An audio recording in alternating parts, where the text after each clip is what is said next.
I'm Dr. Paul Haefner, and welcome to this week's Sports Psych in a Minute.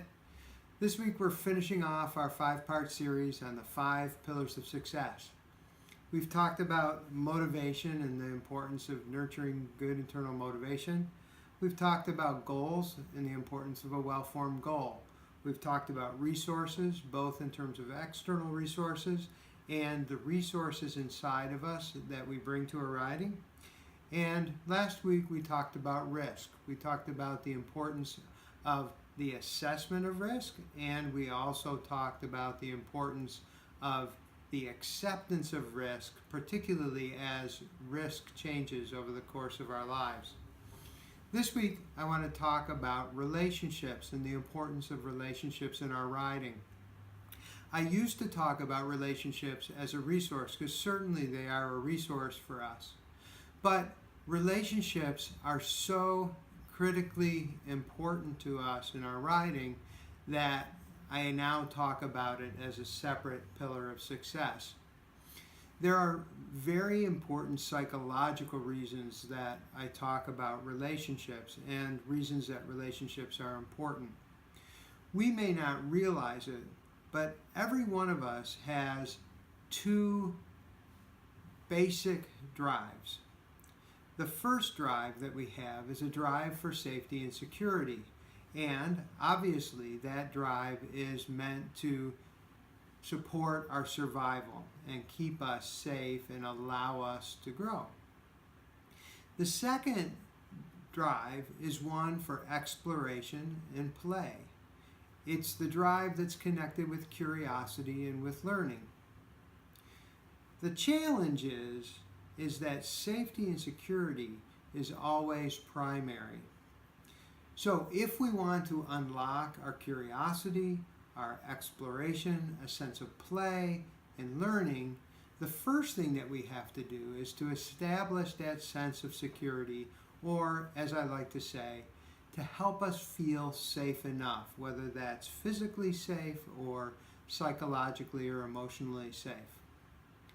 How's that connected to relationships? Well, the reality is that we find our safety and security in our relationships with others. As children, we found it in our relationships with caregivers. As we grew, that got transferred to teachers, peers, other important people in our lives. As equestrians, we count on a number of people to help keep us feeling safe enough. A lot of times when someone feels stuck, they feel anxious, they feel insecure, they feel threatened in some way. And in order for them to push themselves, in order for them to step out of their comfort zone, what they need to do is to feel that safe enough, to feel secure enough. And that's going to come from the relationships with the people around them. They need to know, for example, that a trainer has their best interests at heart, that their trainer is going to watch out for them, has their back, is going to make accurate assessments of risk, is going to have an accurate assessment of your own ability, and not put you into a position that's going to be dangerous for you. There are a lot of other relationships that are important. A relationship with a horse, for example. We all know that when we have a difficult time with one particular horse that really shakes us, it's very hard to find that energy and motivation and ability to move forward, to get back on, to be learning and progressing with that particular horse because of that threat to our safety and security, and that it takes time with those horses to regain our sense of trust. We also have other people in our lives. We have our stable mates, we have our friends, we have our family, and each of those people can take an important role.